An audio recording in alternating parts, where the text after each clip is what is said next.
呢幾年好多國家都喺度談論緊一個問題，就係人口老化問題，出生率偏低，中國都唔例外。我哋嚟睇下啲數據。中國2025年出生率係5.63%，大概係800萬人，但係死亡率係8.04%，大概係1100萬人，即係話每年中國淨流失300萬人。我哋又嚟睇下中國嘅結婚率。2020年中國有812萬對夫婦結婚，去到2025年只有676萬對夫婦結婚，少咗150萬對。我哋又嚟睇下失業率。中國嘅失業率2025年係5.2%，屬於平均。但係有一個比較敏感啲嘅問題，就係中國大學生嘅失業率。2025年官方數據係17%，即係話6個大學生有1個失業。按照返2025年大學生畢業嘅數量1200萬人，即係話有200萬大學生係搵唔到嘢做。即係國際水平嚟講，呢個屬於偏高。咁呢啲數據加起上嚟有咩問題？有咩關係？我哋嚟做大膽嘅假設，建議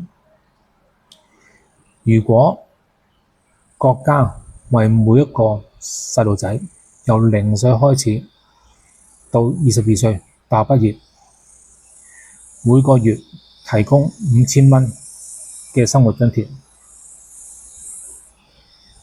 按照返中國嘅死亡人數加20% 為出生人數，一年大概有1200萬個細路仔出世。即係話國家每年要津貼大概7200億人民幣去養呢啲細路仔。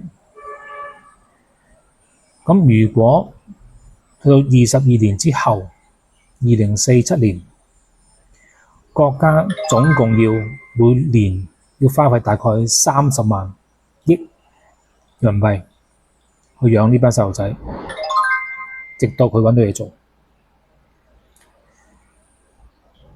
好似好大，但係如果去到2047年，按照而家國家嘅 GDP 嘅數值嚟講，去到2047年，國家嘅 GDP 大概係360萬億人民幣，即係話養細路仔嘅錢大概佔整體 GDP 大概7%，多唔多唔知。但係呢7%即係30萬億人民幣，係一個消費數據，即係話國家補貼市民每年有細路仔嘅家庭30萬億嘅消費增加。呢個方案可能會幫到國家增加生育率，增加結婚率，減少失業率，得唔得？我唔知。總之，團結就係力量。我係 Jones，Thank you。